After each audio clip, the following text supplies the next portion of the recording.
If you're a smoker or vapor ready to make a change, you really only need one good reason. But with Zyn nicotine pouches, you'll discover many good reasons. Zyn is America's #1 nicotine pouch brand. Plus, Zyn offers a robust rewards program. There are lots of options when it comes to nicotine satisfaction, but there's only one Zyn. Check out zyn.com/find to find Zyn at a store near you.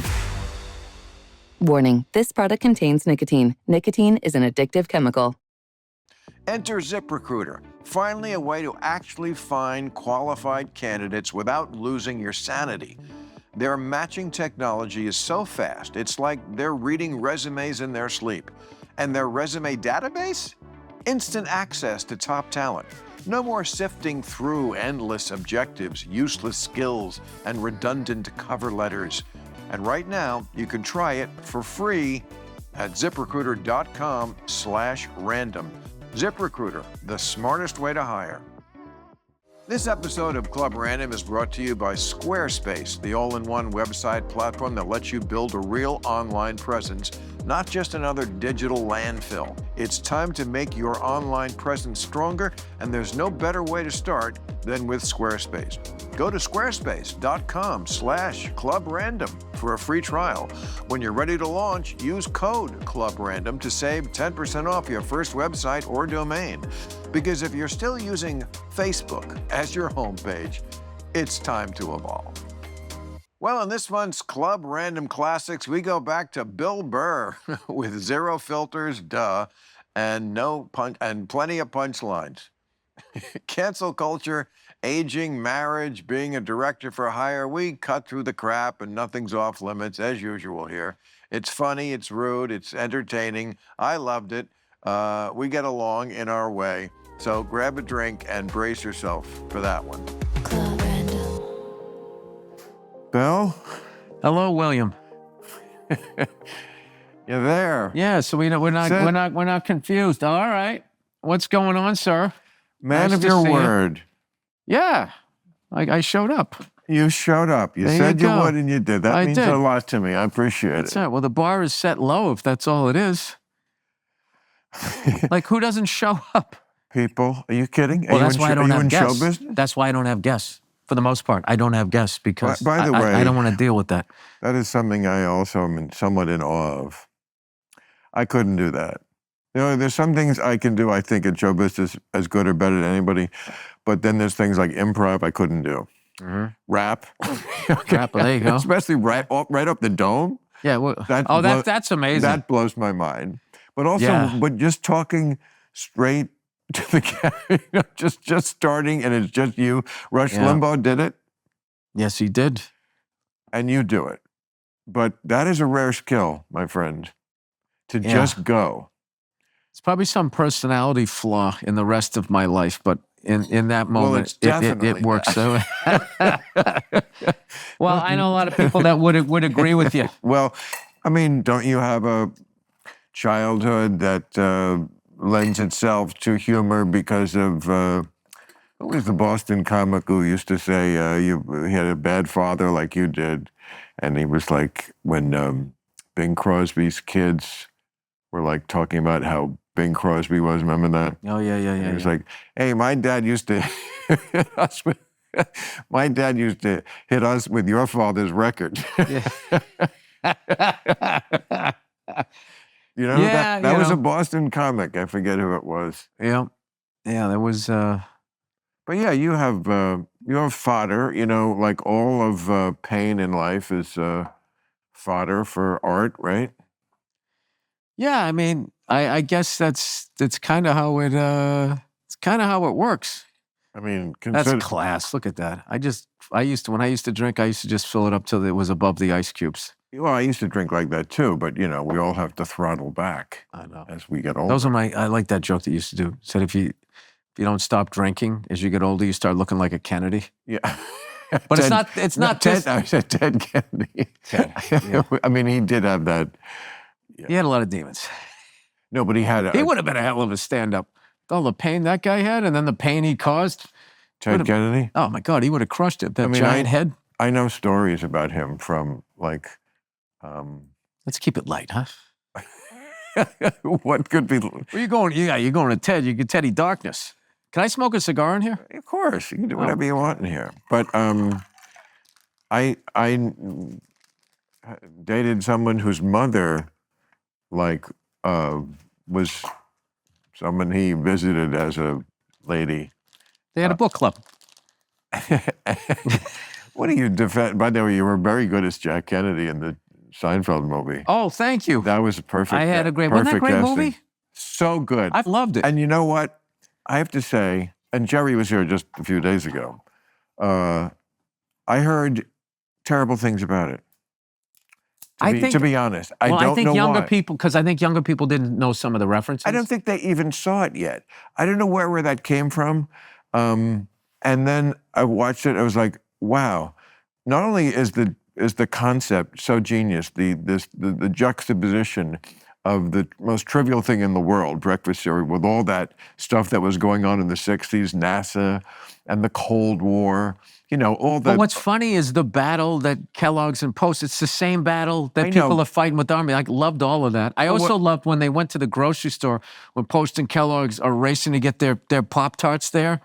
Did you notice one truck was a Ford, one was a Chevy? No, I did not. Like, there was a lot of, little things in there. Oh, there were. But what's funny is treating it as if it was the end of the world, the space.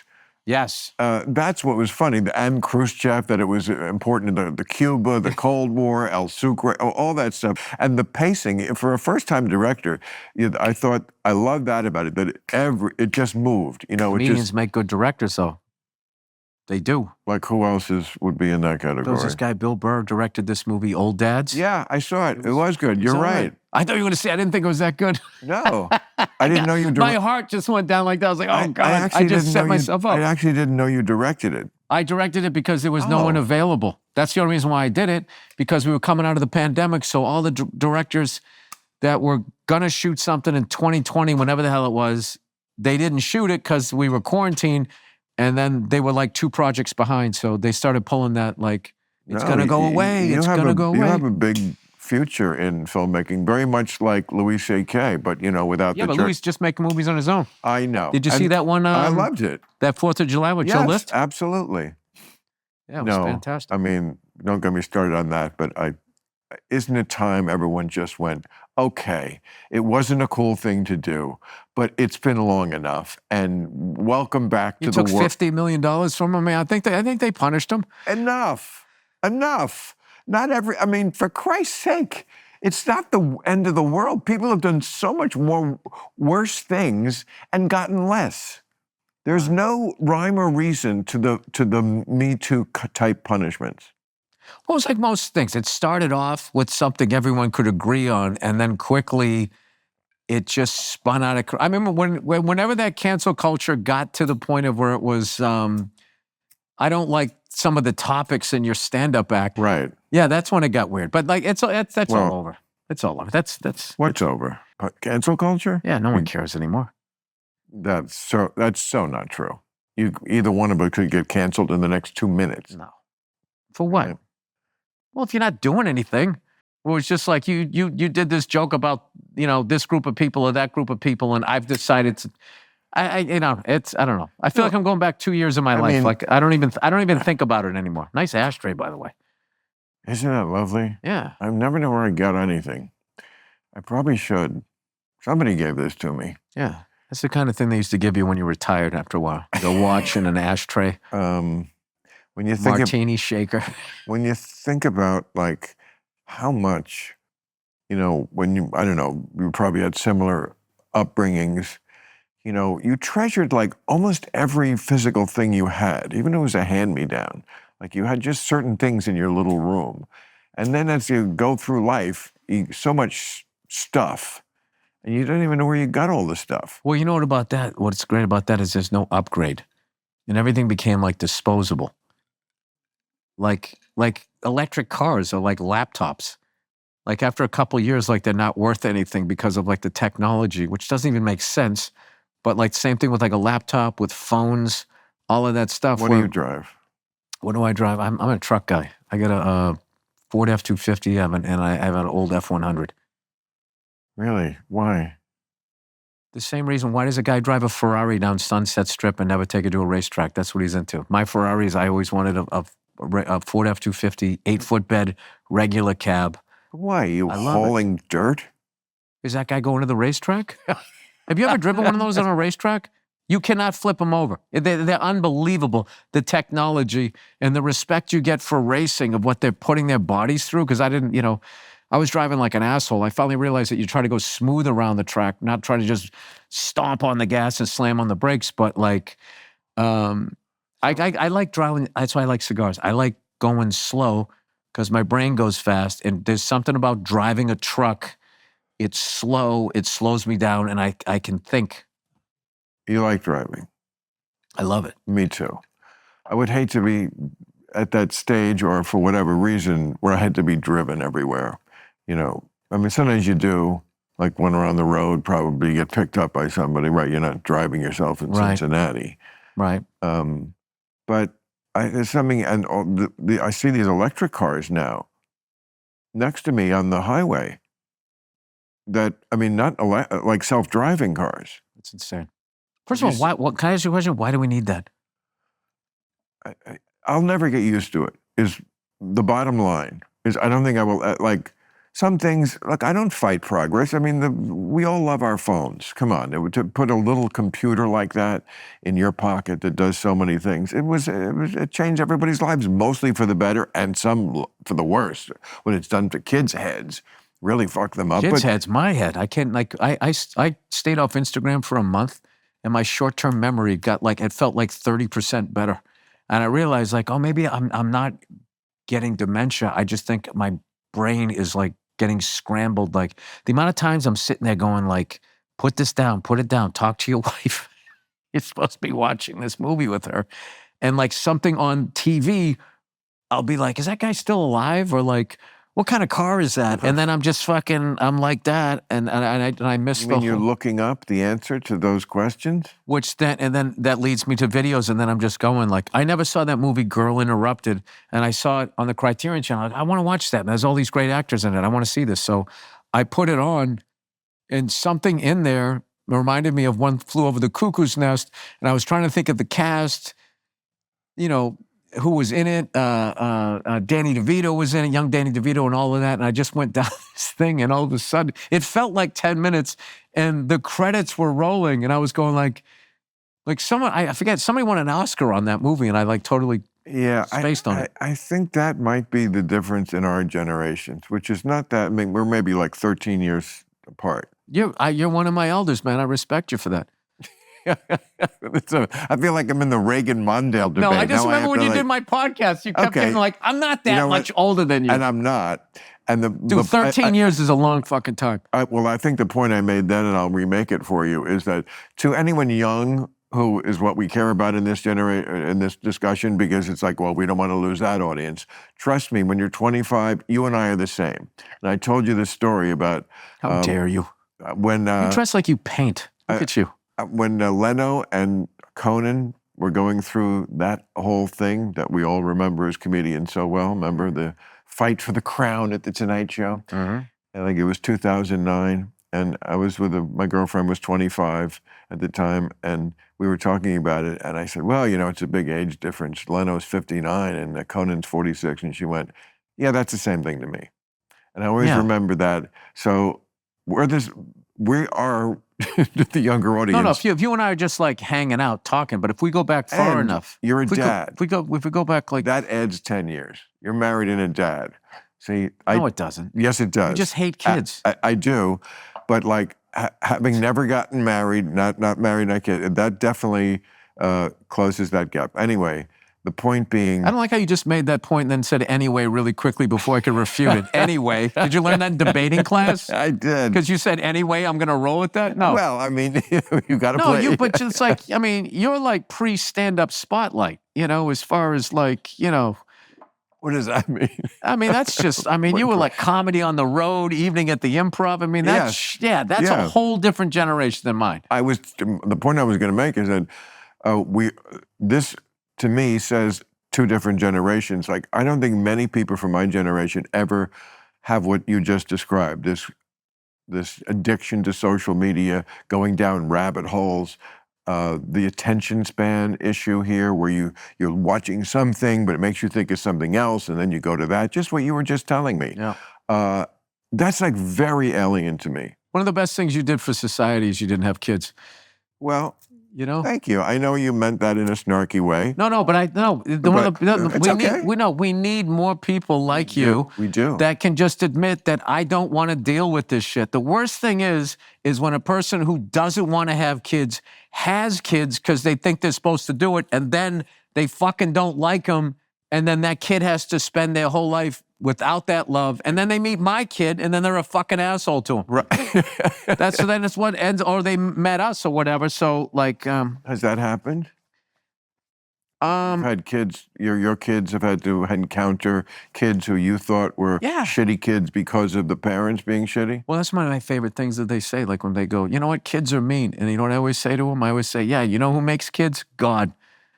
So stop like worshiping this guy every fucking Sunday. He makes mean kids who say shit to other kids. He makes people who don't want to have kids who end up having kids, and then those kids don't get love, and then they go to school and they're fucking mean, and they say stuff to kids. They carry it for the rest of their lives. Like if anything I can instill with my kids is I'm. The attribute I have as a father is I remember what it was like to be a kid. So one of the big things is when in the morning time when my kids are getting dressed and my wife picks out the clothes, if they're like, I don't like this shirt, I'm like, wear one that you like. Because if you go to school with I don't like my shirt energy, your shoulders are going to be slumped and then they're coming at you. I want you liking your shirt. Let's start your day liking what you're wearing. I wish I had someone to tell me that. Most of my schooling, I would say most, I went to school with a knot in my stomach. Yeah, you got picked on. Because even if I wasn't, it was always the potential, and sometimes I was. It just never felt right to me. If you're a control freak, which I kind of am, childhood is a kind of torture because you just do not have control yet. I got happier as I got older because I got more control. I don't need to control. You know what night I remember? The first night when I moved out and I was on my own, and I remember just being out and having nobody to answer to when I got home, and I was just like, this is fucking amazing. It's an exhilarating feeling. Yeah. It is. But then what you quickly realize is you have to become your own parent, which you have to tell yourself it's time to go to bed, or maybe you're drinking too much or something like that, because I saw, you watch people mess up, not just show business, but just careers in general, because they can't, like, I feel like the people that had the most overbearing parents a lot of times, like just that feeling when they finally move out of freedom, it's like literally, like I think it's too much for them. Yes, it is. It's you know what it is? It's Morgan Freeman, no, who's the other guy in Shawshank Redemption who? Tim Robbins.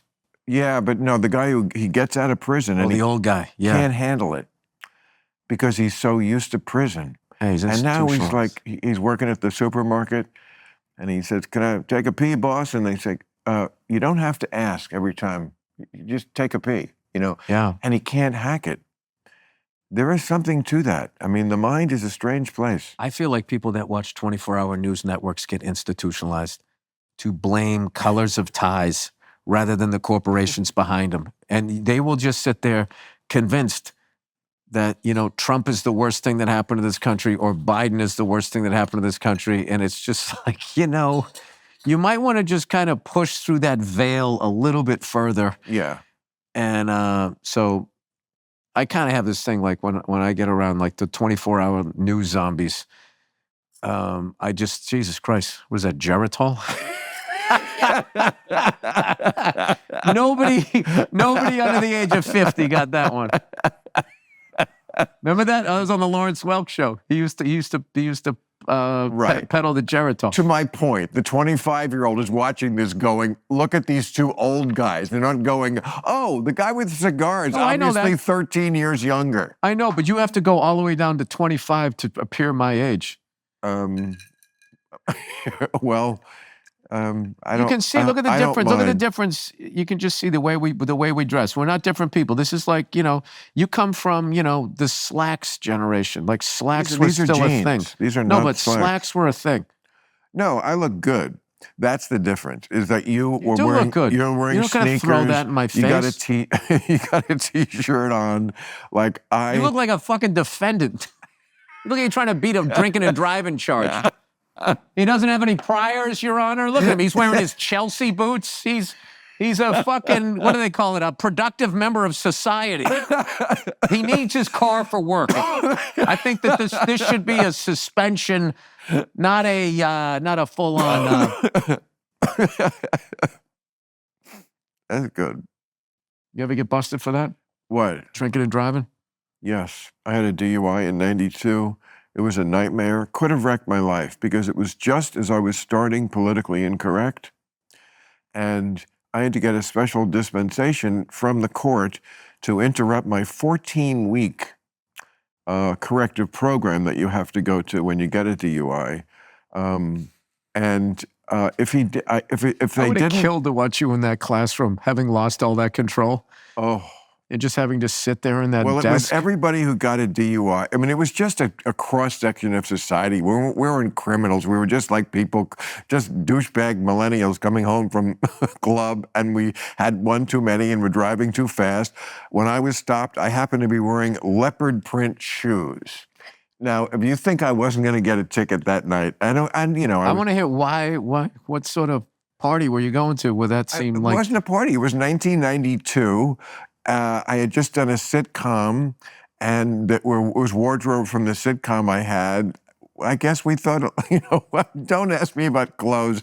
I'm sure you wore also ridiculous things in the day. No, I did, but I didn't, like, leopard print was always like... Leopard. That was always for that woman of a certain age that wanted, one more lap around the block.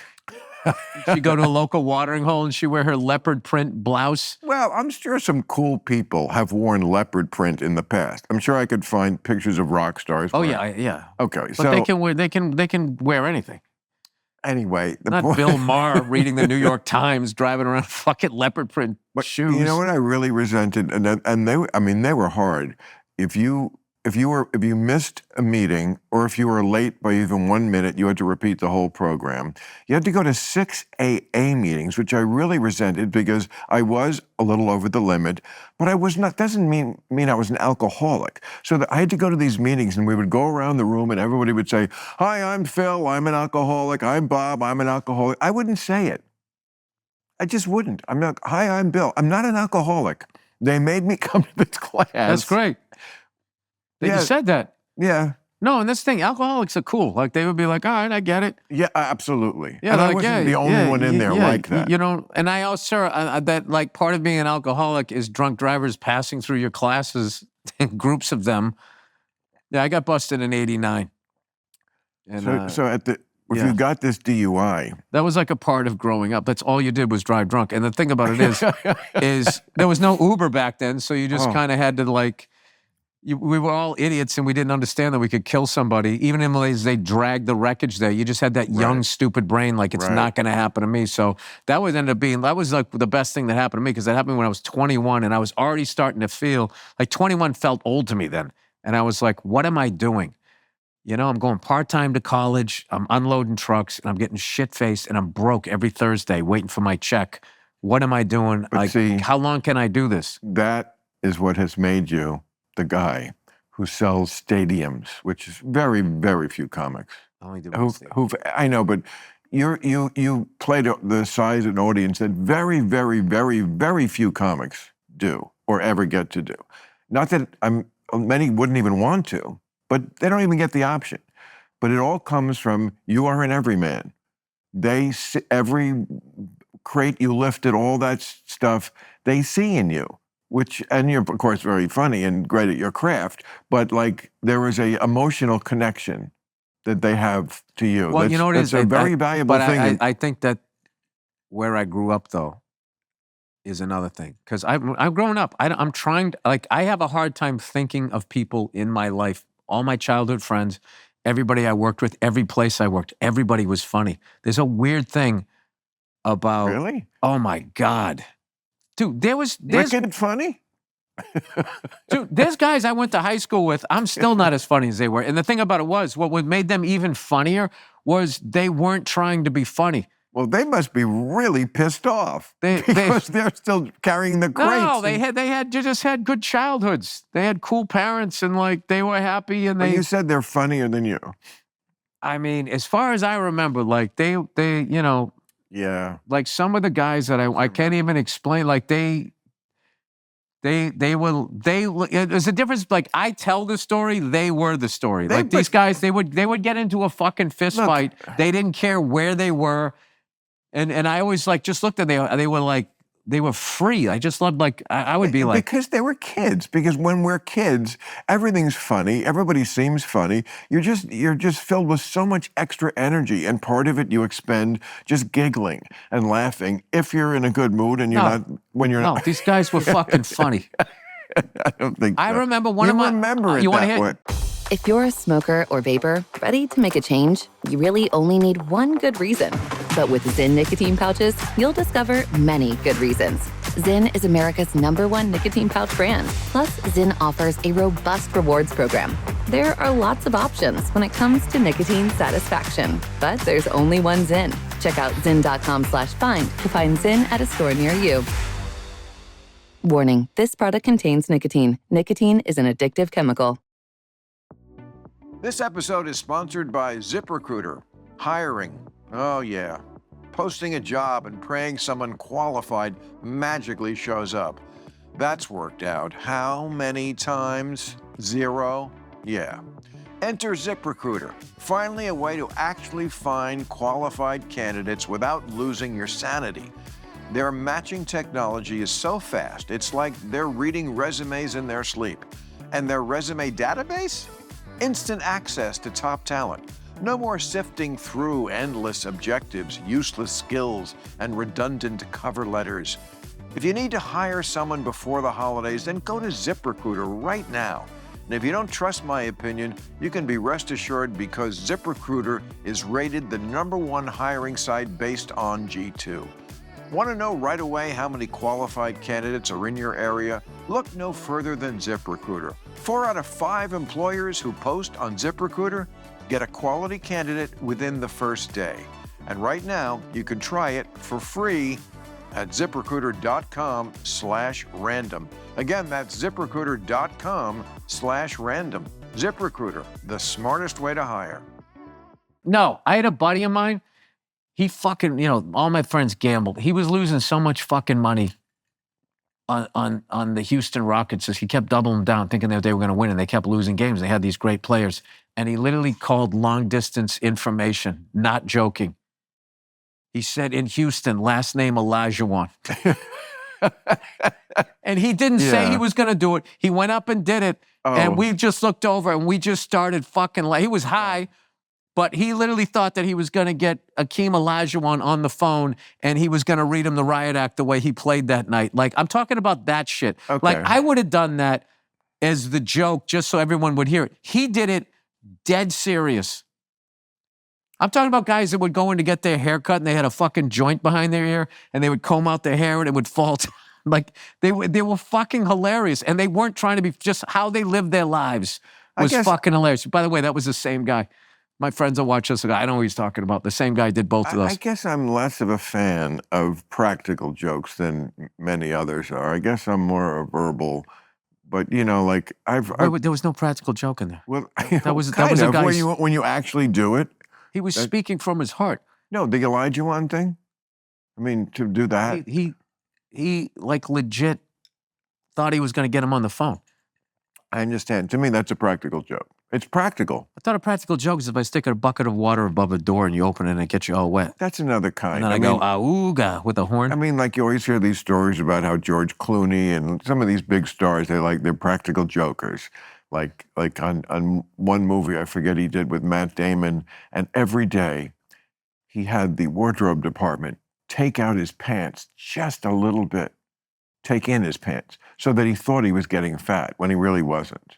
Because the pants would not fit. Yeah, it's a fucking, I mean.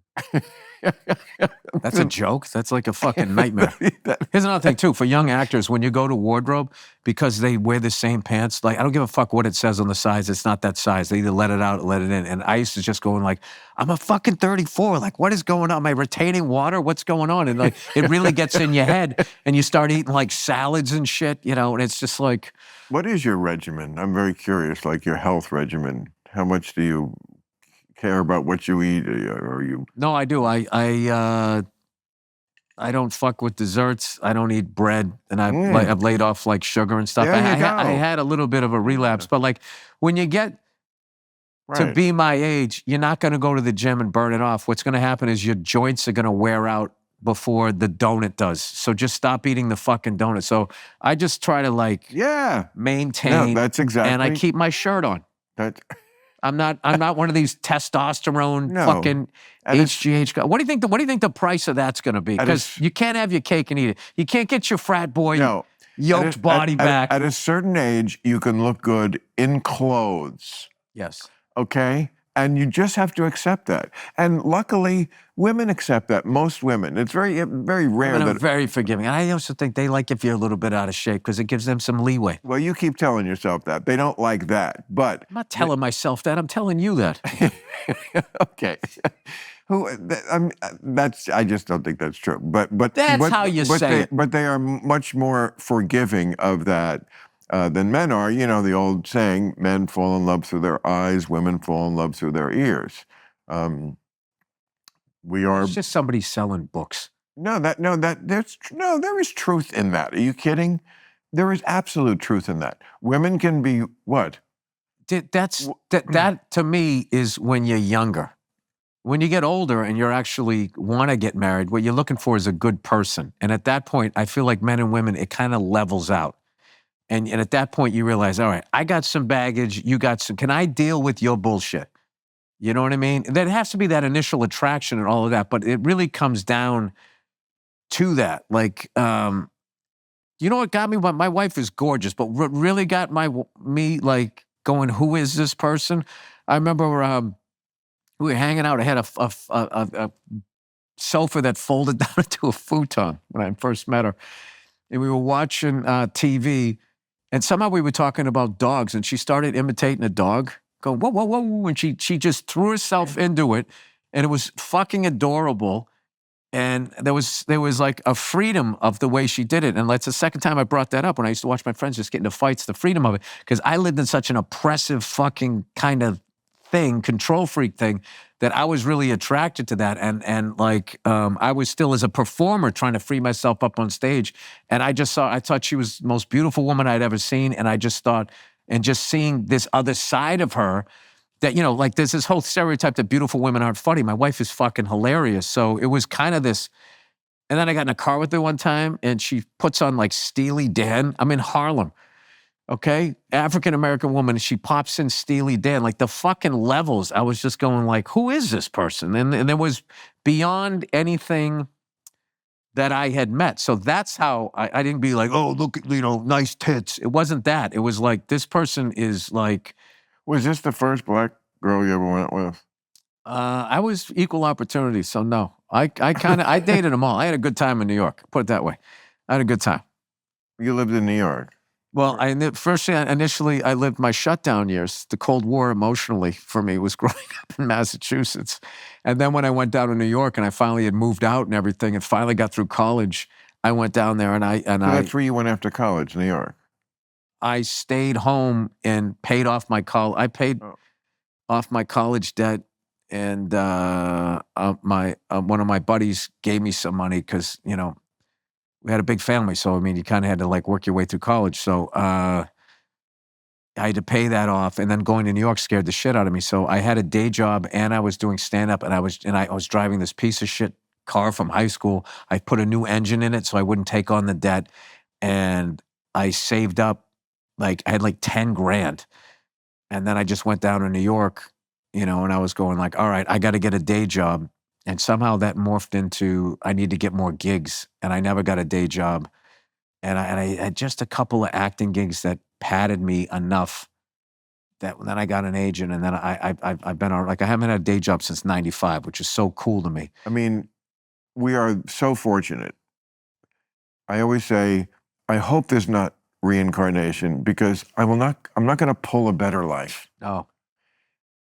And I know that, I know that sounds crazy to some people, like, well, and maybe it's not. Maybe it is crazy because maybe some people live lives that we have no idea about, and it's really great to be an accountant. No, but the thing is, if it could be. But some people, that's their passion. So Exactly. for them, that's not right.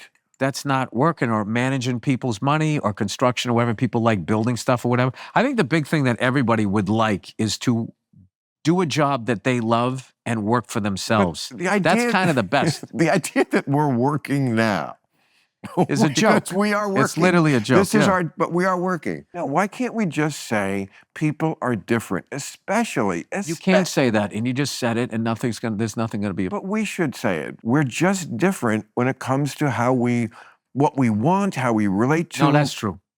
Because I'll tell you this. Some people aren't even heterosexual, believe it or not. Here's one. They're gay and trans.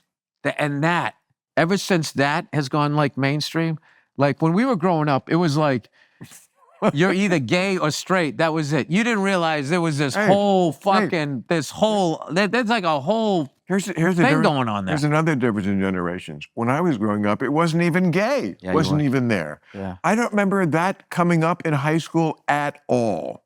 And trans, I never even heard of in high school. I saw this great there's nothing to why you should scroll, is the level of comedy by regular people, the comments that they leave on this. Oh my God. Yeah, I agree with that. They're fucking amazing. They come, yeah.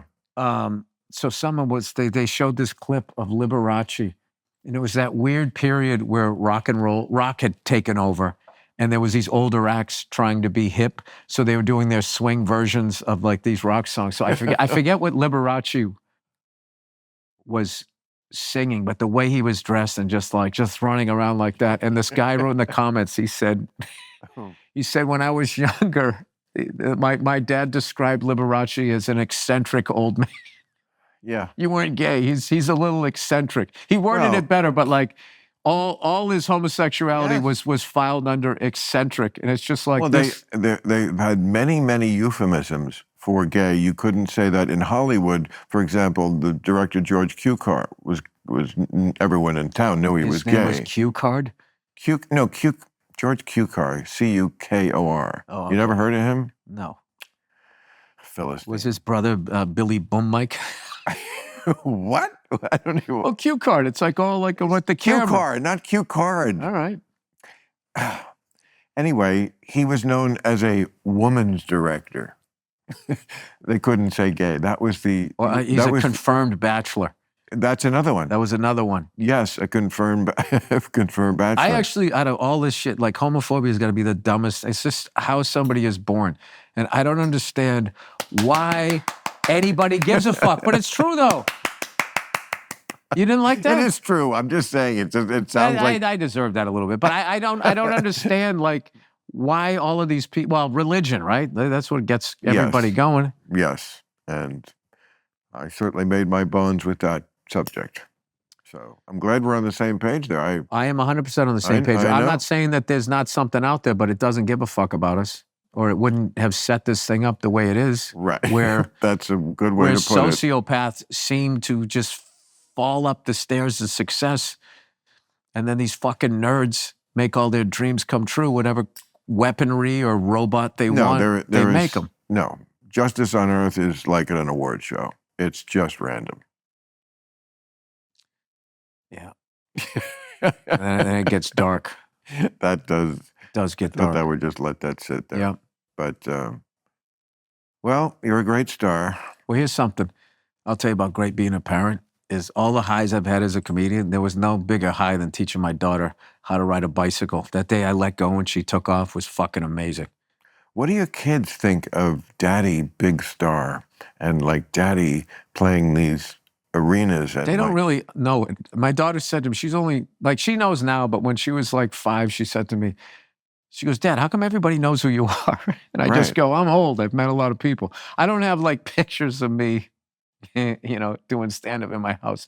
I'm just totally so like... You lied to the child. Huh? You lied to a child. Well, she didn't say, are you a comedian? And I said, no, I just don't bring that home. I'm dead. I don't want to be a comedian in my house. But they're going to notice. Yeah, they're gonna, but I'm not embarrassed of my job. Not embarrassed. But I don't come home and be like, hey, I made bonus this weekend in the Improv. They had to add a show for Dad. Like, I would never do that. And also, like, no, but kids. I understand that I chose to be in this business and they didn't. If they want to get in the business, I think it's a great business to be in. No better or worse than any other business. And it's just like, if you want to get into it, but don't. I'm not going to be like. But there are some stage mom. There are positives and negatives, but it's undeniably a variable in a kid's upbringing when their father has fame and a great success. I mean, that's not the experience of kids, most kids. Now, there's many ways you can handle it. I mean, we see a lot of Nepo babies. We see a lot of. I love that Nepo baby. Everybody's a Nepo baby. No, they're not. Yeah, they are. If your dad's a dentist and you become a dentist, now I don't give you credit for being a dentist because your dad was filling teeth. What a dumb analogy. Why? Because we're talking about Nepo and we're talking about in you are. I am? That's what you're talking about. No, it's that thing where they go like, I've been doing this bit about, they talk about Hollywood pedophilia, like it's not everywhere. Like the Catholic Church has to be on the fucking Mount Rushmore of that shit. Of course. And they're the Hollywood pedophilia exposed. And it's just like, did you watch To Catch a Predator? Yeah. That was never in Hollywood. Plenty of people coming up that driveway. Yeah, no one's denying that. No one ever All right, well, the Nepo baby, your dad has a construction company, you take it over. Does somebody call him a Nepo baby? No, it just becomes, Sanford and Son. Yeah, but it's a little more pronounced when it's in the arts because you have this. I hate that word. Why? Pronounced.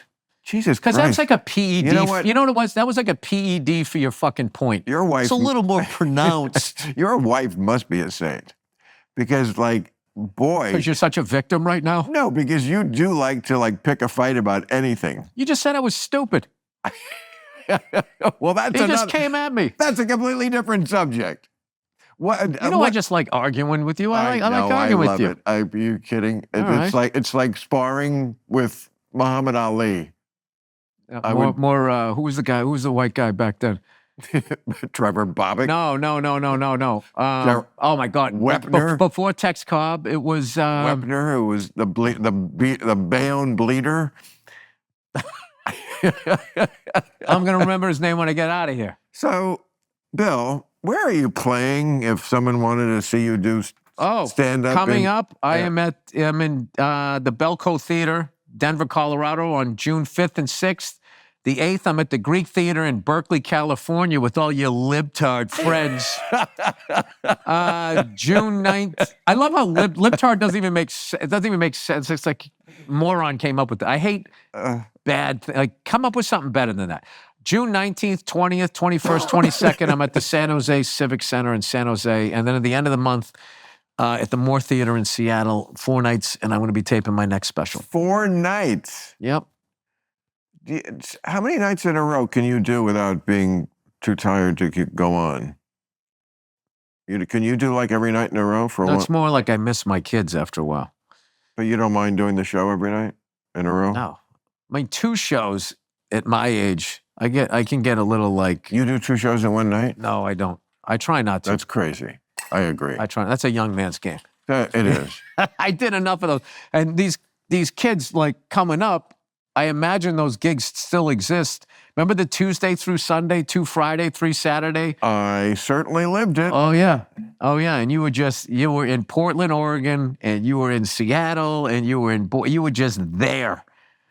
You were just fucking there, and it was and the hardest show of the week is the second show Saturday. Oh, knowing you still have 1 more to go. I did 3 shows sometimes. That's what I'm saying. 3 shows Saturday. But the middle show, the first show, you just have no hope because you got 3, and the last one's the last one, so that's cool. The second one, knowing you got to do your bullshit act again. Right. Going, oh my God. And the third show, they're not throwing anybody out, because no one's really showing up, so they got to sell their booze. So you had to basically throw a knife at the comic, and they'd be, hey, settle down. I mean, but that's how you get good, though, and that's how you. I always hated too, I don't know. Then once you got through the Saturday, that was like, okay, I'm done, and then you had to sit around the whole fucking day to do 1 more fucking gig on Sunday. I don't know if that made me better, honestly, that kind of bullshit. But Made you tough, right? it made me tough. That's Yeah. right. It actually didn't make the act better. I remember doing those nights, even with 2 shows, but especially with 3, where you were just petrified, I was, that I would forget where I was. Every comic knows this nightmare, and say the same joke because you thought you hadn't said it yet, but you said it in the first show.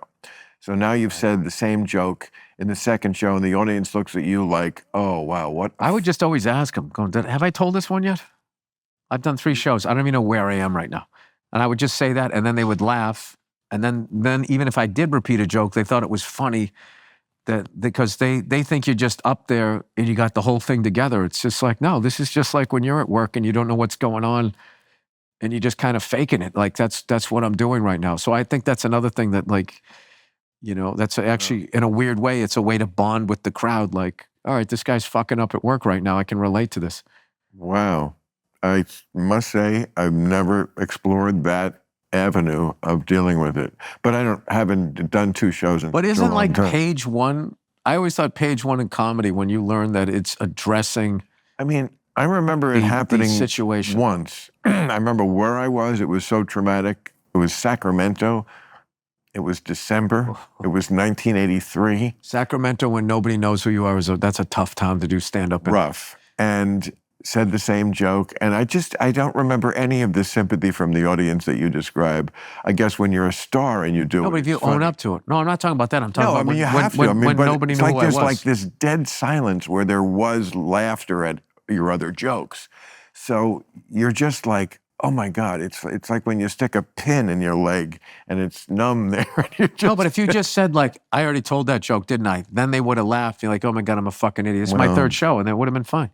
yeah, but I was young and I don't know. Right. I just think it's gauche. But yeah. Here you go I mean, again with the big words. What does gauche mean? I've heard the word. it means great in French. Gauche? No, it doesn't. Magnifique. Do you remember when you were on Real Say Time? magnifique, monsieur. That's You're in the highlight reel. Super.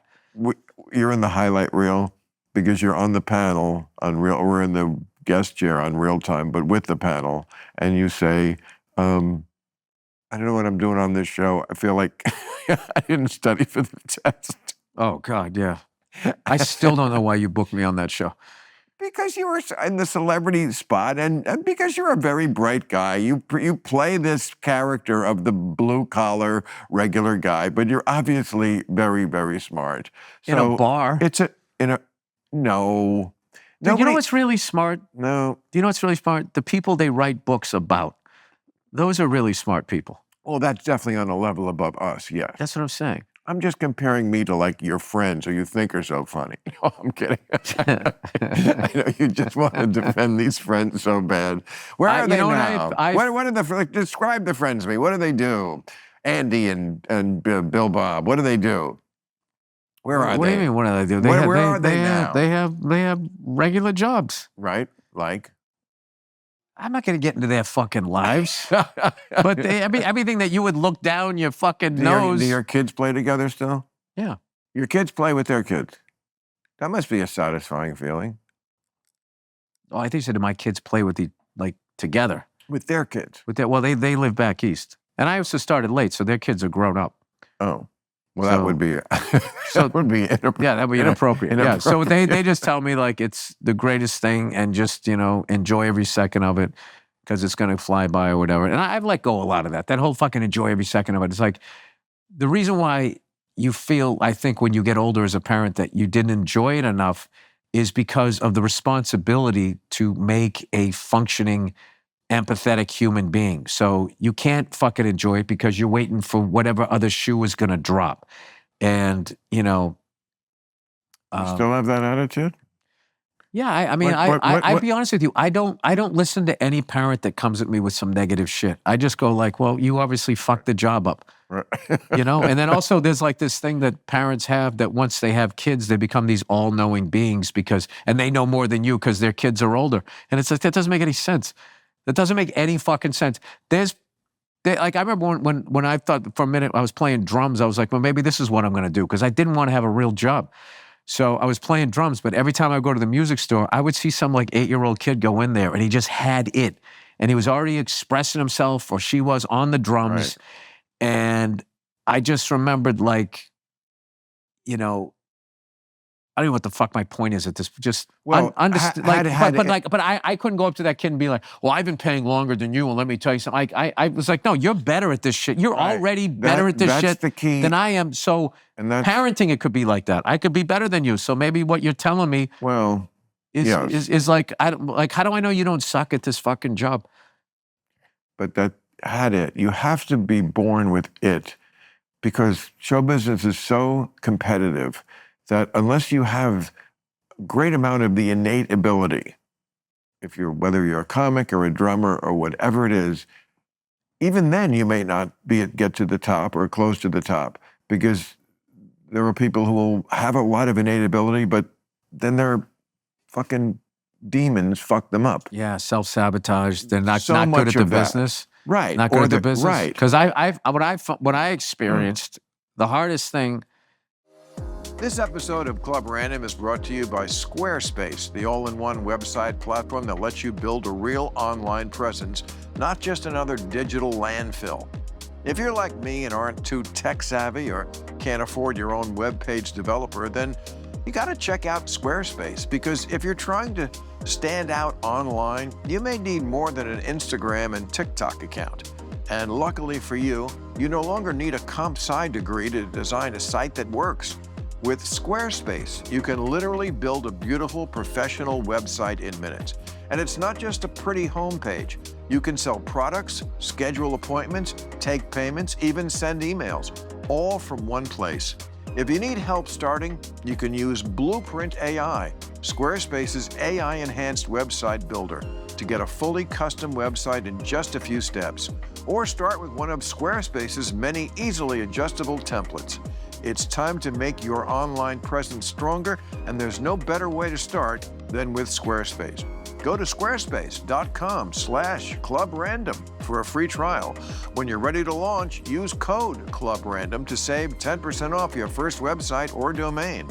Because if you're still using Facebook as your homepage, it's time to evolve.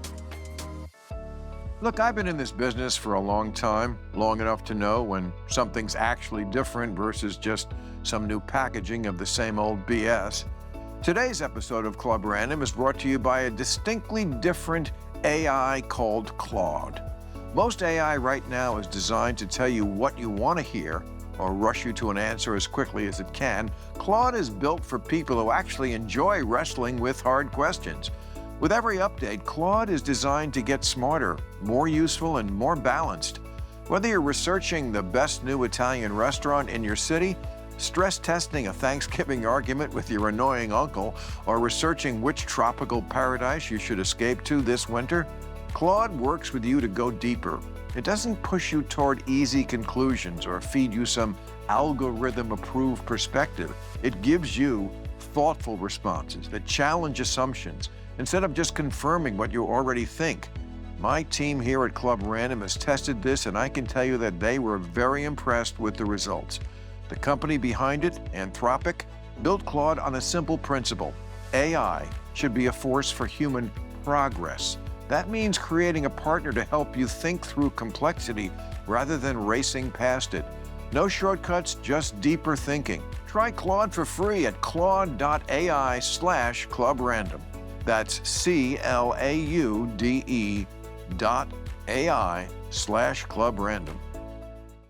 I experienced when I was coming up was watching people that were good at the business and I wasn't, and watching them pass me, whatever that even means. But when you're young, you think this person is passing me. Totally. They're on Comedy Central. I haven't got on Comedy Central. Right. I must be doing something wrong. Exactly. And, you know, I got to do, what are they doing? Oh, they have a fucking website. I got to get a website. Right. And like people think that shit. Like I remember when Dane did all of that shit on fucking, was it MySpace back then? All of these comics were like, I'm going to get on MySpace and then I'm going to sell tickets like that. And they did. It's like, like that worked for him. You're right. You know? So it's just like kind of after a while, once you reach a level of maturity, like, fuck this, I'm doing what I'm doing. And wherever this takes me, and I have to be okay with that. Because there's some people out there that are just like, like, if you're in a band, if you're in a band that's like a band, right? And you're really writing what you want to write, you're never going to sell more records than a fucking pop star, whatever, downloads, whatever it is. And you have to be all right with that. You have to be all right with that there's going to be these pop stars coming through that are just going to, and they have that megawatt, like, electrifying thing, and all the girls love them and everything. That was not me. That was not that guy. That's not comedy. That's music. No, but that happens in comedy. There's rarely. Eddie Murphy, Russell Brand. Dane had it. Matt Rife has it. Those guys, they have that it factory where it's like, but this is a good conversation if my cigar goes out, buddy. Think of how many comics that is over 40 years. It's not a common thing. Yeah, but that's like a special thing. Joe Coy. I worked with that guy one time, man. That fucking guy, the level of talent that guy has to sing and do all of this stuff for the end. I was looking at this guy going, this guy is literally a pop star doing stand-up comedy. Like, the women were going fucking crazy. I can make, like, people in the crowd laugh, but there's like a different thing with a guy like that where they are like enamored. Like, oh my God. Like, I didn't know that about. Yeah, it's like a Beatlemania type of thing. Use something from your generation. Yeah, the Beatles. I remember. Yeah, it's like the Four Tops. Right. I remember being backstage at the Sullivan Show when they went on. You went to Shea Stadium. I had some good advice for them that night. Guys, sing the hits. People don't want to hear the B-sides and the moody stuff. Sing the hits. And they changed their set list that night. What is so amazing about them is they should have been over in 2 summers because they were essentially a boy band. And the most ridiculous thing you've said tonight. She loves you, yeah, yeah. Was one of their first songs. They made a few records after that. You've got to be kidding, Bill. I'm talking about going from that to the White Album. The fact that they made that trajectory, that they had all of this management that were probably wanting them. Like, remember that guy sang the Twist, and the next summer he was like, Twist again? I mean, it was over. Like, that they wanted to be. Next summer, sing She Loves You. Oh, yeah, yeah. They were just, it works. Let's ride this thing to the ground. And they were like, fuck that. We're going to keep developing as musicians, and we're going to start our own label. They did a lot of shit. Absolutely. I'm on the same page with you. I know young people shit on your Zeppelin. I know that happens a lot. That's in vogue for young kids to say the Beatles stink. I can always talk Beatles, and yes, they always. One reason they are prima inter pares among rock gods is that they. I've never heard all of those words. Was that 3 words? Was that 2 words? That's Latin for first among equals. Don't you save that for your parties when you're wearing your smoking jacket?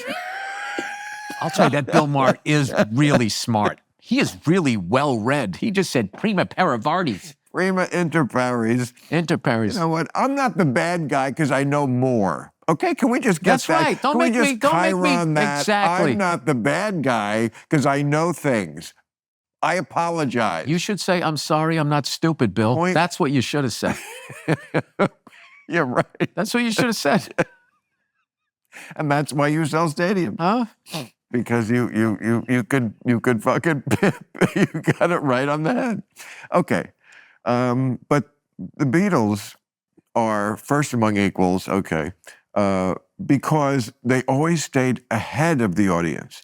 Albert Goldman, in his brilliant book, I thought, made the point that 1966, it's only 2 years after Beatlemania, the first song on Revolver is Taxman.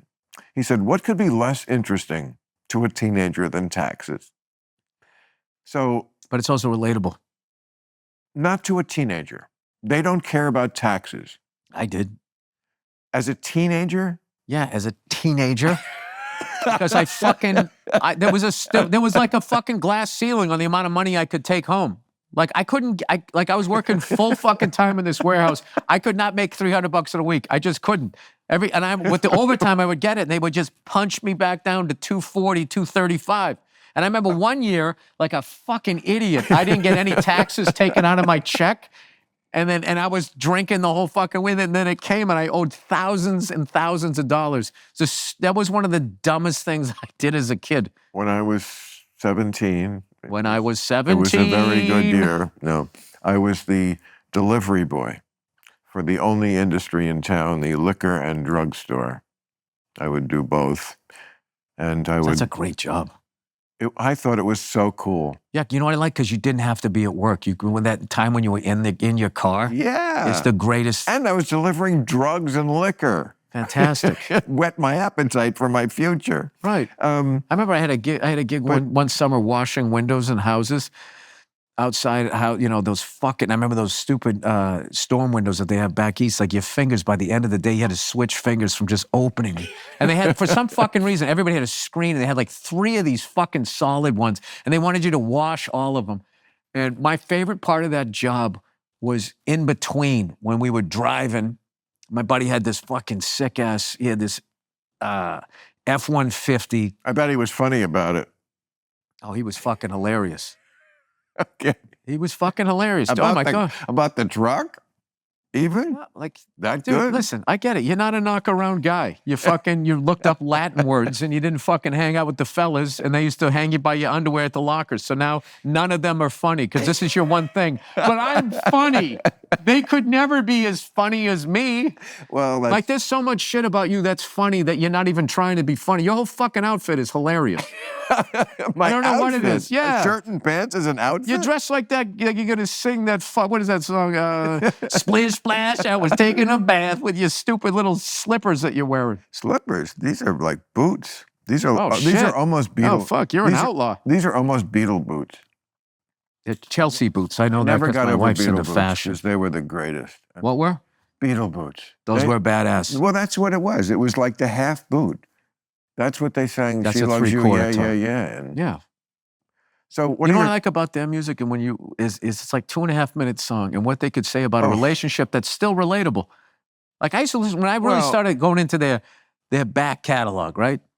Not back catalog. They're later in their career. Rubber Soul and all of that shit. Revolver. That was not later. That was mid. All right, relax, you fucking historian. Go ahead, throw another Latin word at me. Anyway, I started like listening to the lyrics, and I would be like, I literally just went through that with whoever I was dating. Which song are we referring to? I don't fucking have it memorized. I'm looking through you. Oh, that's called I'm Looking you Through. know? And that fucking song is like about the end of a relationship, and you experiencing that as a young person. You don't look different, but things have changed. Like the love died, it's fucking over, and now you have to learn how to break up with somebody. Can I share something about the Beatles with you without you making fun of me? Maybe you'll find it. Bill, that's why I'm here. Okay. So to listen to you share your ideas about track 3. See, I knew. I just, even when I ask, it gets shot down. Okay, but I'm going to do it anyway. That's from their mid-period. That's 1965, Rubber Soul. You were what, 28? That was like the first album. That was the first album. You bought your first Beatle boots? I was 9. First album after Beatlemania. So it's great. And that Do you ever think that you're older than the hula hoop? That period, I remember the hula hoop. That's true. And that period, Paul McCartney was with, his girlfriend was Jane Asher. Uh-huh. And he lived in her parents' apartment in the garret for like 3 years in the middle of London. I'm not making this up. What's the garret? The garret is like an attic, like, the top of the apartment. Well, we're in California. You could just say attic. And then after that, did they move? Did they move to the garage and put some basil on their fry up? Knowing things and words, asshole. That's an asshole thing to do. To use the English word for fucking attic in California. Okay, but I'm one more reference away from taking this mic off and just walking out.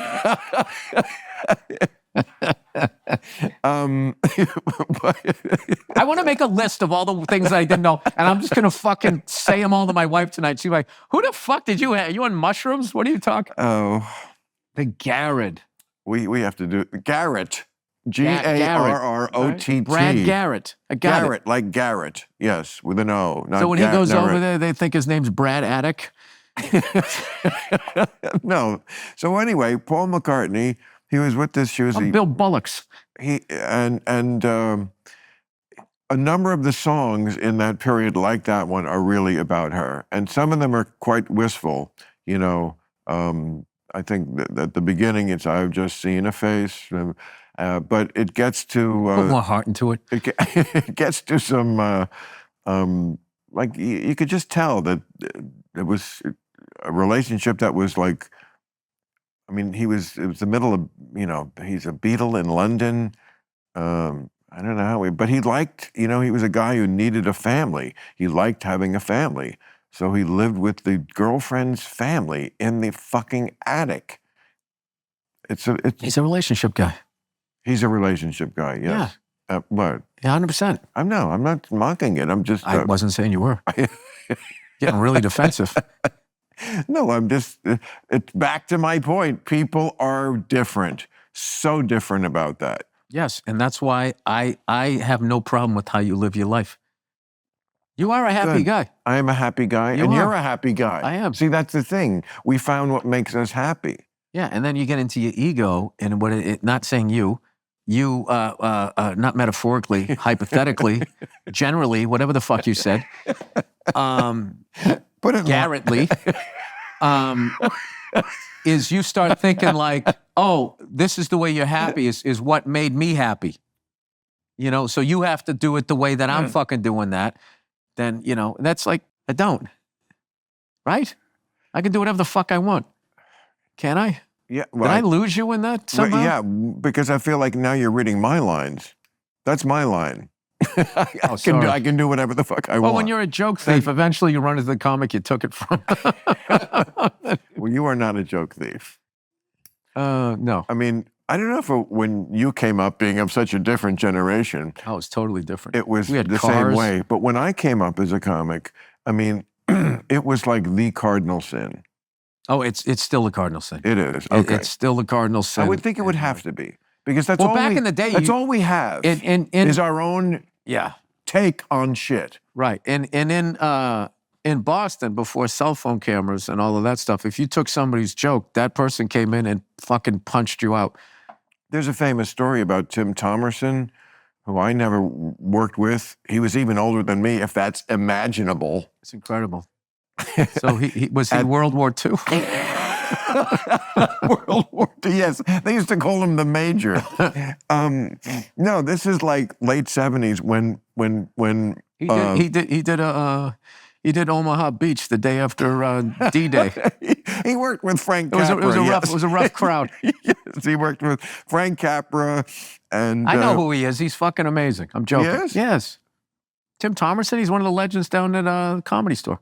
The story was that when Robin Williams, rest his soul, and great guy, but he might have had a tendency once in a while because he was on Mork and Mindy to hear something at the Comedy Store. And perhaps it involuntarily got into the back of his head, and then it would appear on Mork and Mindy. And the story was that Tim Thomerson just walked into the Comedy Store one night and punched him in the face. Well, I mean, that's if you do shit like, I mean, and who said he was wrong? I'm just saying. Yeah, that's how that shit was handled. It was like hockey. It was settled on the ice. Yeah, but Boston comics just seem more truculent and pugilistic than most to me. I knew what that meant. I would agree or disagree with it. I normally would not have used those words. Did you ever play Nick's Comedy Stop? I bet you had some rough sets in that one.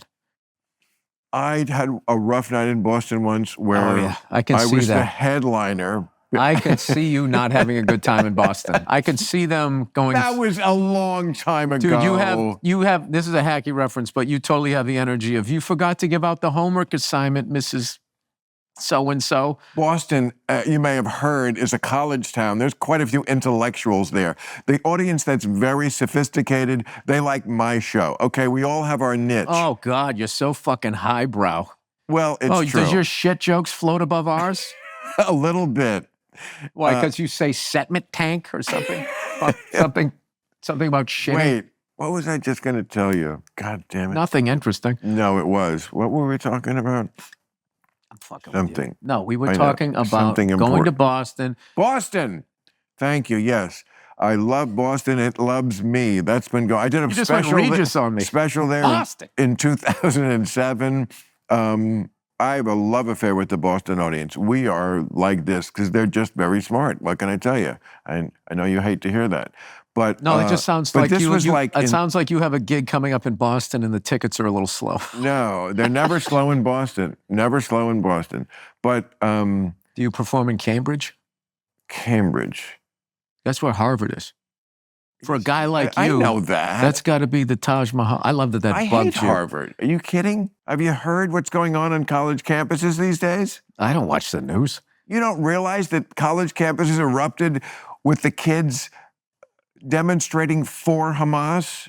They are in with the No, terrorists. they were for the Palestinians. Well, it's sort of the same cause.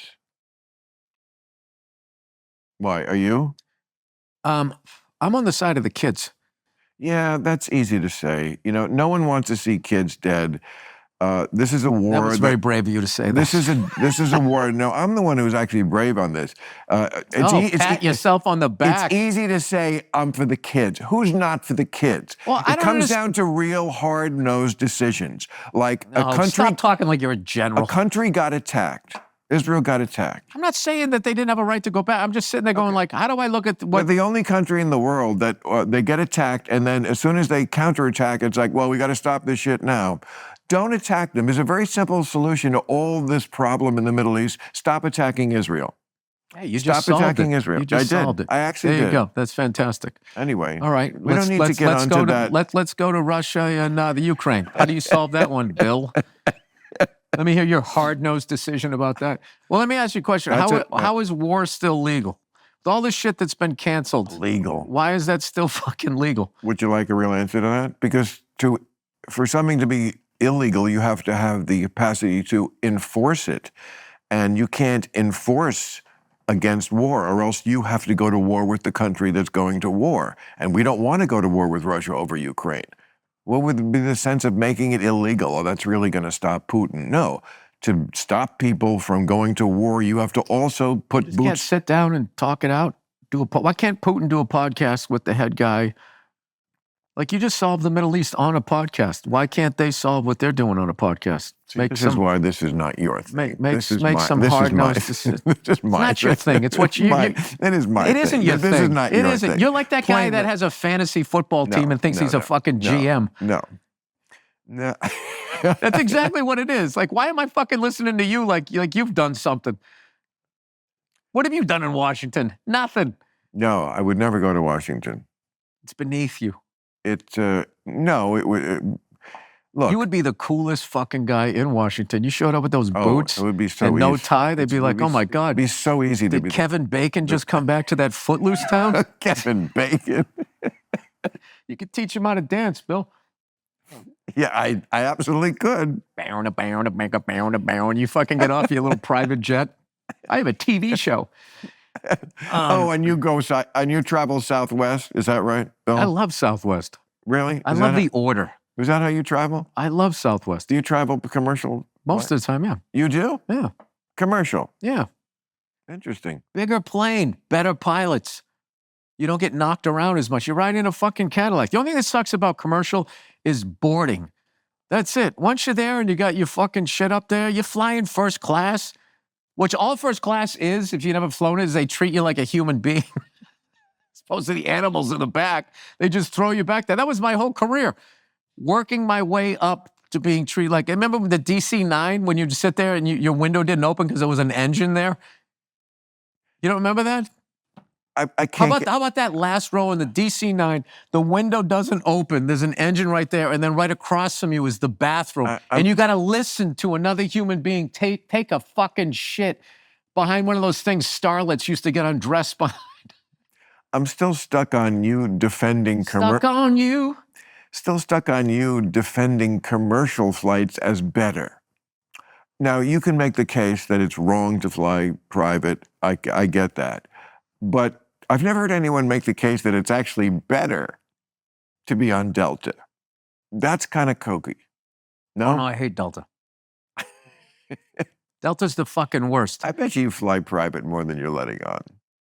Listen, listen. But- If I have to go somewhere and I don't have enough time to get there. Oh, suddenly we've got an exception. No, I said mainly I fly commercial.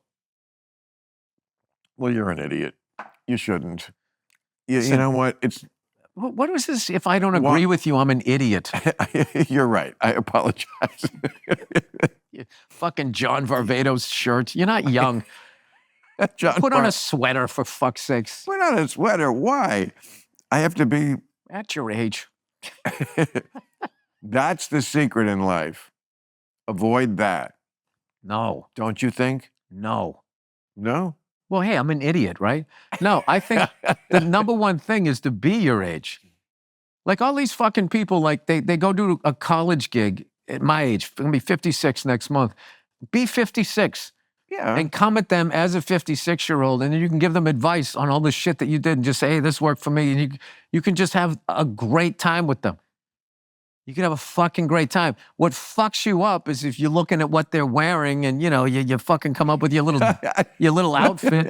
I don't know why this simple shirt and pair of plain black Can I tell you something? jeans. There is absolutely nothing wrong with what you're wearing. That's why it's so much fun to just make fun of it. It's a little bit of a fucking pirate shirt. You got a lot of extra material in the. You know what? That's what it is. It's this.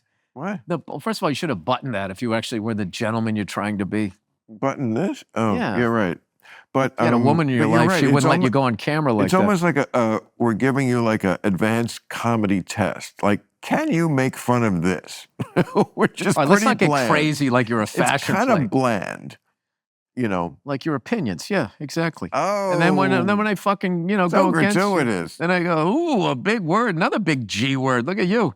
You memorizing that part of the fucking dictionary? I don't have kids. I got all day long. Fucking read the dictionary and use my fucking $3 words with a guy who unloads trucks. Oh. Why do I think there's Why gonna- don't we do we got to do a buddy movie. This is like perfect. This is Walter Matthau, I'm Jack certainly Lemmon. not going to do a movie, but there is something about You seem like an actor. there is something very very mineable about this vein of comedy of the single guy, the married guy, the pompous professor guy, but I and also- the blue collar guy. I mean, it does kind of I write mean, that it. was Breaking Bad. Breaking Bad is one of the great dark comedies of all time, where you had this super smart teacher, and he had like his biggest fuck up as a student, and then they have to somehow work. It was The Odd Couple. Oh, you know It's what? fantastic. I never watched that show, and I know everybody loves it. I'm going to watch it now because that is interesting to me. I'll tell you what was the coolest thing about that show is, you know those, anytime you make a TV show or a movie, you always have these people that go, no, that never would have happened like that. Dude, everything that they did, right down to me and Lavelle Crawford laying on that pile of money, they figured out how much money Mr. White would have in what denominations and how high it would be to shoot those people down. When we did this train robbery scene, I got to be on that. It was so fucking robbing a train. It was amazing. And they would whatever chemical they had in one of them, they used to make meth. So they were taking it out. My job was to stall the train. They take it out and then replace it with water. And they had their team figure out how long that would take. And they said, we literally had somebody that would be on the internet. That wouldn't happen like that. And they said, actually, it would. The volume of water is this, the volume of that. And they would just shut them the fuck down. Like a comedian, just chopping the head off of the fucking loudmouth asshole in the front row. They did that while making one of the greatest shows of all time. That is satisfying. Oh, I already loved everybody liked the show. It was one of the most efficiently run. They just knew what they wanted to do. I did one of the first times I did the gig there. We got through the scene so fast, they switched my flight from the next day Southwest. They go, we can get you right now. We can go get your bags at the thing. And I felt like fucking Elvis. Do you have like a deal now for make more movies somewhere? No, No. it doesn't exist anymore. What? It doesn't exist. No more. They don't do those. No more they don't do three-picture like deals? they're getting away from first look deals. Like I'm always late to the party. Like when I started stand up was right after the 80s. All the balloons were popped on the ground and everybody was getting their wages garnished. Oh yes, that again. My generation ruined everything. I didn't say you ruined. I never No, said but that. that 80s. That's when I was starting. I mean, that's when I was a young comic. All right, but I didn't say you ruined it. I know. I'm just saying no. But it got bloated. It was on every channel, and then it went. Right. So I used to open for guys. It got bloated, yes. Yeah, and I used to open for guys, and they would try to discourage me. They would be like, "Oh man, I didn't know why you even started. If I was your age, I would get the fuck out of this business." That's what they told me, and they would be like, "Wednesday night, look at this. There's nobody in here. Fucking 3 years ago, there'd be a line down the fucking block, and I didn't have any deflector shields, so I would be listening. Go, really? Oh my god, should I quit? But fortunately, I sucked at everything else in life. So I really didn't have any options. Yeah, I didn't have a plan B either, really. I remember when I got out of college, I sent out resumes to advertising agencies. I guess I thought I could get that as a day job, be an ad man, write ad copy. I could see that. I could see it too. I mean, it's not that different from stand-up in a way. You're trying to be humorous and pithy and okay. You'd probably talk down to a few clients, but you'd throw those words in and they'd be like, this guy's smart. This guy knows how to sell these widgets. I'm telling you, when we both flame out and doing a morning talk show in Seattle, this kind of stuff is going to be gold. It's Fart Man and Asshole Jack. Yep. Oh, that was morning radio. Morning radio was always a real name, and then Eddie and the Bulldog. It was always something like that. We got Wild Man Vermouth with fucking Jerry. It was always a regular name, then something crazy. So there's no more three-picture deals, no more like deals at streaming services. I shouldn't say that. Don't they need for content? someone like me? Really? When you're a bald ginger in Hollywood, it's basically. But didn't old dads do very well? Yes, it did. Then why crushed during the strike? Let me fucking. For everyone who worked on that movie, Bobby Cannavale and all of those amazing actors and everybody. I like him. Patrick Don Vito. Everybody helped me edit the thing. Ben Tischler, all of them. We were #1 globally on Netflix 2 weekends in a row, and it streamed like 50 million. Because who around the world doesn't understand the concept of old dads? Certainly in Pakistan. Well, maybe we just made a good movie. No, so riddle me this about the business. Was there a compliment? The thanks? What? There was no compliment in that. Actually, there was. Kind of shit on it. Like you didn't think that it went fucking global. No. I didn't say in Pakistan they were watching. They might have. You don't think there's some old dads there? No. What I said, it was. Well, that's right. It was, you figured out the Middle East. Giant I forgot. Hit. No. I found a way to craftily get a very good compliment into you. Well, that's what it is. Without making it look like one. Because I am the pompous professor, my friend. I like it. I know you do. So anyway, but riddle me this about the business, because I'm always reading, as we're always talking of people at dinner when we're in this town and we're all in the business, and we're talking about the changing and the streaming and everything. Why is it if a movie does well like that, then there isn't at least an offer to do the next one?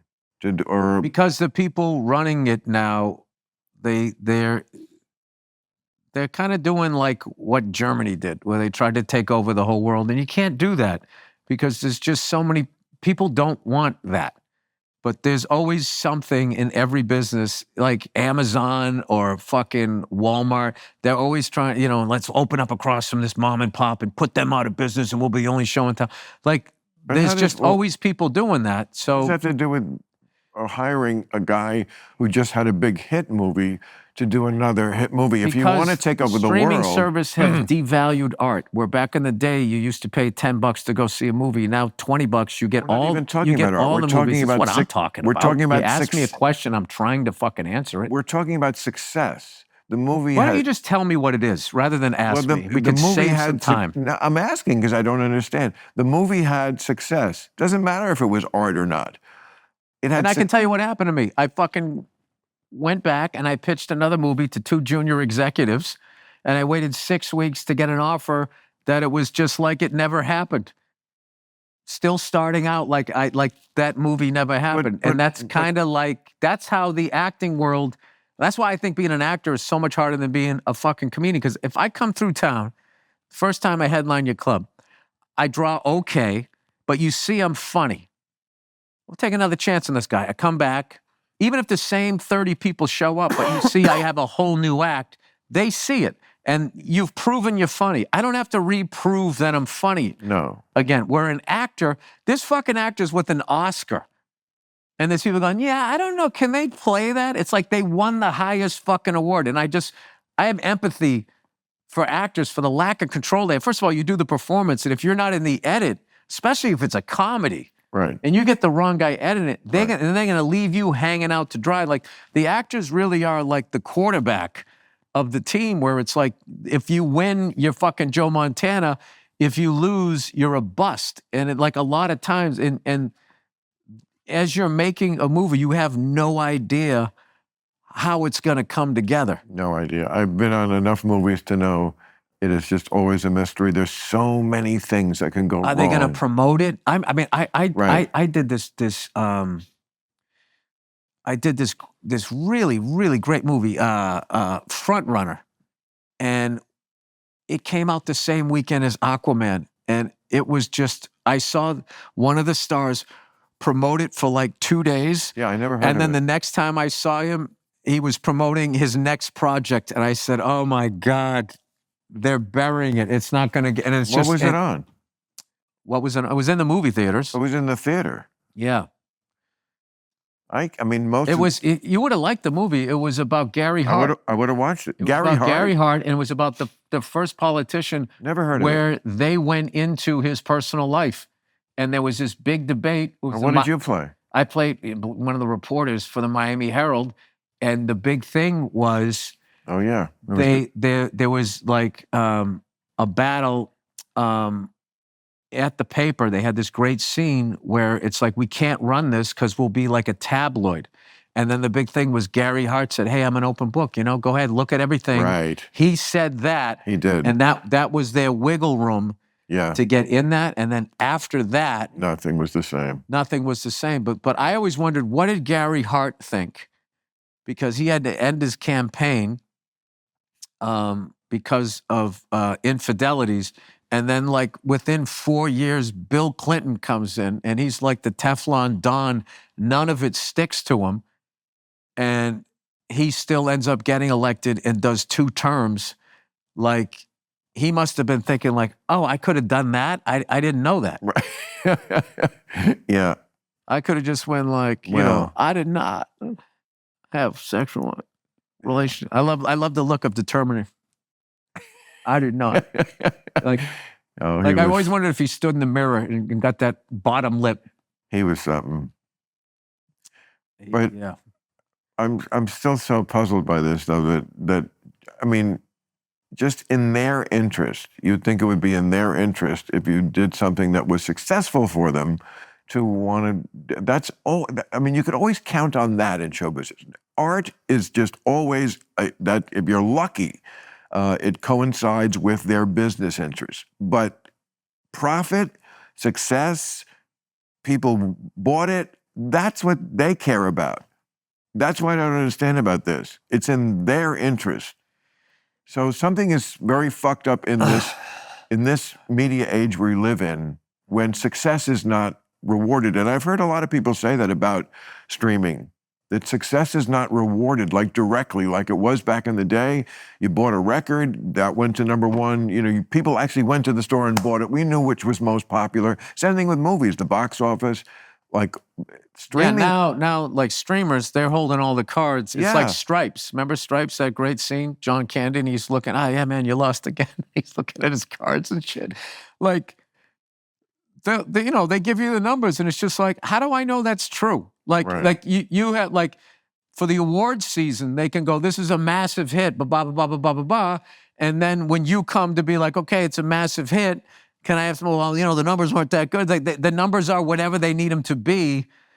It's become like that. So, I mean, I just roll with it. I mean, if that's I don't think it's going to stay like this. Like, and it's like, But like, are you working on scripts though for Yeah, idea? we're me and Ben Tussler, we're writing another one. We got another great idea. It's another thing. It's in the title, you know what it's. That's what I liked about Old Dads. You knew what it was. Right. And then within that, you could touch on a lot of bigger topics with just regular people. Like we were commenting on, you know, sort of like summing somebody up in one tweet. And you like the process of like writing a movie with somebody? I love writing. I love writing dialogue. And one of my favorite things to do is I want every actor that shows up to be excited, like that we wrote them something that's going to be fun to say, because then they come to the set. Of course. They're fun. Well, that's how you get an actor to do it. Yeah. And then for the crew, all you do once a week, you bring in a food truck, you know, and a coffee truck on another day. They're like, okay, this guy gives a fuck. Like the bar is so you only low. Feed your crew once a week? No. There's a regular thing. But once a week, if you spring for a food truck, because that's coming out of your pocket, that's not them. They're like, all right, this guy's a solid guy. So then if you have a long day, because shit isn't working, which is going to happen, they're not looking at you like, you know, how many times can I eat this fucking lasagna? You know, lasagna is like the big, like if you got to cook for 100 people, they come out in those aluminum trays. If a truck comes up every once in a while, you gotta give somebody a ray of light, you know, as they're doing it. And it's a great tip for the kids out there who are thinking about going into the business and treating crews bad or good. Once a week, can I tell you how low the bar is? How low the bar is? Oh, you just did. A food truck once a week will do it. Yeah. Yeah. You know what? I tell you, just saying good morning to people. They're like, you're like one of the nicest guys I ever worked for. It's just like, what the fuck happened to you? Who doesn't say good morning? There's people that don't say good morning. No, I mean, look, I would not have the, oh my God, to do a movie. First of all, you got to get up at like the crack of dawn. I mean, it's like I remember in the 80s doing that. It's like all you do is the DC movie. Cab, right? DC Cab, yeah. Right, my first big picture. You do the movie and sleep. That's your whole life. There's almost nothing and if else. you're the director, you do the movie and then you answer questions and then you go to sleep and you wake up and there's more questions. Yeah, well, I'm saying it's just the movie and sleep. There's no life there. So it was a great experience for me because I already obviously respected people that directed and edited and everything, but I didn't understand the process of how tedious it is and like, you know, my ADD and everything, like I really had to I had to figure out a way in the edit room to give your brain a break. So what we started doing was me, Ben, and Patrick Don Vito, who edited the movie, we would go for walks.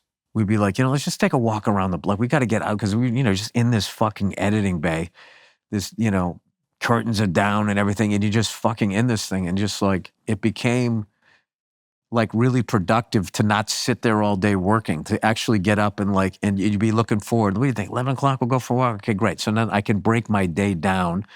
We would have lunch, and then in the afternoon we would go for another walk, just walking around, trying different restaurants. What about a meditation podcast for you? What do you think? You do just mindfulness where you just Did that make you uncomfortable that I did that? Yeah, you see, you do that to me, but when I do to you, it's suddenly it's out of bounds. No, I knew what you were doing. I thought we were doing that thing. So I hit it back to you. Did that make you uncomfortable? I took it off of me. I put it on you. No.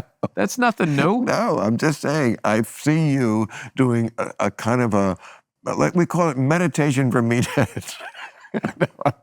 I am a meathead. I don't have a problem with that. I am. What, like it's one of my biggest it's a mindfulness. The best thing about me is I know I'm an idiot. You're not an idiot. If you were an idiot, oof. What? I mean, it's not an idiot. It's just a. You're calling me a fucking meathead, and then you say I'm not an idiot. Because you're all over the road here.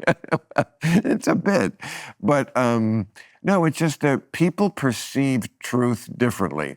Like if you've ever had a lover who was like in the arts, I know you hate that term, but like artistic people, they don't perceive truth exactly literally. Now, sometimes that's better and sometimes it's worse, because sometimes the truth is just the truth. And they don't see it that way. They see it sort of artistically. They see it through a Can I ask you very... a question? And I don't think they're stupider. I just think they see life through a different prism. Can I ask you a question? We When was gotta the last go. time, Good night. from the bottom of your heart, you said to another human being, you know what, I'm wrong? Oh, all the time. All the time. Really? My favorite words are I'm wrong or I don't know, because every time I say them, I learn something. Absolutely. And There you go. I didn't see that coming from you. I know, but All that we don't. extra we material don't, in your sleeves. we don't know. We don't know each other, and I dress like a clown. So why would we? I mean, This is one of the most showbiz. ridiculous. This is one of the most showbiz Oh, I know. friendships I have in this business. Because the only time I've ever been is podcast or your show. It's just the beginning of a beautiful friendship. Have you seen Casablanca lately? I would recommend it highly. I love it. I did. I actually It's so great. took my wife to go see Casablanca, where they had the symphony downtown. I saw it also with a lady friend. and- It's very meaningful. And they had a live orchestra playing the score as you watch the movie. Oh. So cool. Where was this? Whatever that big symphony hall is that I never go to. Downtown, the Disney Center? Yeah, the one that looks all weird. Yeah, the Well, one from artsy. Frank Gehry. Frank Yes, Gehry? he's an architect. He's an architect. I knew he's an architect. Oh, that's a big thing in your world, knowing architects' names. I wasn't trying to brag. That's an L. Ron Hubbard. No, it's just I'm always. No, Frank Lloyd Wright. I always say L. Ron Hubbard. Frank Lloyd, that's a Frank Lloyd Wright. You knew that one, I like Frank Lloyd Wright. right? He and his brother invented. I like Art Frank Deco. Lloyd Wright. He and his brother invented the airplane. I like Art Deco. Art Deco. First of all, I don't think you could change the oil in a car, so don't talk about fucking architecture. I like can't, and I wouldn't want to. Oh, let me adjust my glasses.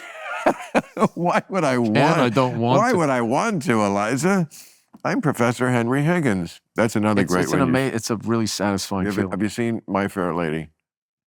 Can I recommend something? Watch that with your wife. My Fair Lady. You'll really enjoy it. Some white woman spinning around in a field? Yeah. I don't think she was going to be too No, that's into the that. Sound of Music, fool. Aren't those all the same movie? No. Isn't that all Fast and the Furious for the musical lovers? My Fair Lady's based on Pygmalion. Oh, that's based on that. Can I tell you something, Bill? Most of the shit that you say is not smart. It's just sort of obscure.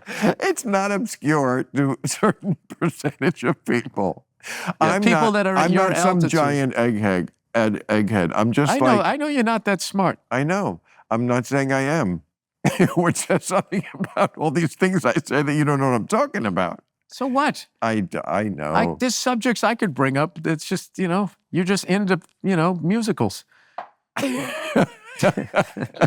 not going to make me feel dumb. Because who's your favorite? You're so dumb. You sell stadiums. Let me ask you this: who's your favorite? What's your favorite top musical? I'm not a musical fan at all. My Fair Lady was playing in the house when I was a kid, along with some other ones, but that's the one I gravitated to. I still could play Professor Henry Higgins. I'm almost still not too old to do that. I'm not going to do that, but it's one of the rare parts where I would be perfect for it. He's a pompous professor. There you go. And it's just delightful. The music is great. I'm sure you know many of the songs. I won't sing them all for you. Sing one for me. I have often walked on this street before. Sing another one. I don't know that one. I'm walking down it now. Doobie-doo. Good, clean fun. What's that? I mean, what is that? That's scat singing from your generation. Oh, that's scat singing. Right. That's one of the most annoying things ever. Scat singing. Because I get it. You sound like a trumpet. Stop it. Would make it. your zoot itch. Yeah, I wasn't. No, scat singing is something I have to walk away from. What music do you listen to? What music do you listen to, Bill Burr? I'll tell you the latest thing I downloaded. Willow Smith. Willow Smith? Just put out a fucking incredible album, and what I'm loving is the drums are incredible, and so much of it is in like an odd time. I was trying to play along to this one song it started in 7, and then it stops. There's a bar of 8, and then you play in 7, and then the chorus is in 4. And I literally had to write it out to try and just figure out like the first friggin' half of it. So I listen to that. I still listen to Zeppelin. Zeppelin, I've yeah. been listening to Oh. Kenny Rogers. I like old school country. Yeah, I'll listen. I like I like a lot of hip hop right into right about Biggie dying and Jay-Z coming up. I liked all of that. I liked storytellers. 90s. Yeah, and a lot of the 80s shit is really cool too, but basically the 90s. And what I loved about Biggie was he was fucking hilarious, and he was an incredible storyteller, and his stage presence was unbelievable. And the fact that he was only 24, Yeah. he did all of that by 24, and I was really into that. Now, you just age out of it because people are talking about stuff. I mean, not like I can relate to what he was. Actually, Bill, I wish we could, but there's another rap war going on currently. Maybe you've heard about it, between Drake and Kendrick Lamar. Yeah, and who better to discuss this? And A 60-something and a 50-something-year-old white guy. what do you make of this rap war, this sort of renaissance of the 90s rap wars? I think it's great. It's great. Great? It's great for Somebody got shot today. Oh, well, you have to make your hard-nosed decisions. No, I think it's great. It's fun. I think it's fun. People Why can't we all get along? that are all.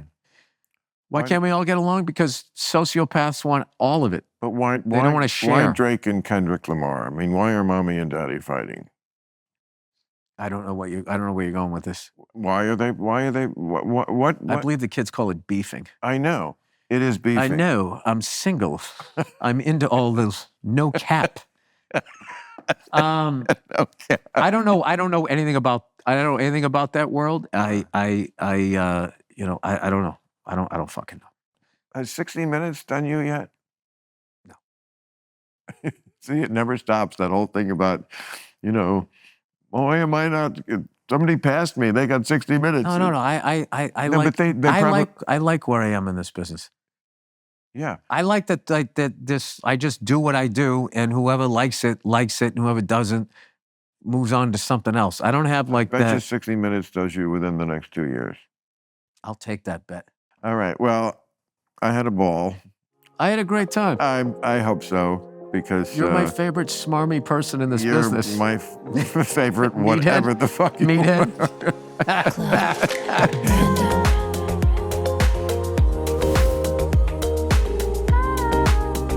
All right. One and done. I know No, I had a I know fucking we're great not. time. Yeah, that I had a was great. Oh, come on, bring it in. Oh, he goes for the side hug. The side hug. Non-committal, even with his male friend. Oh my God. Random.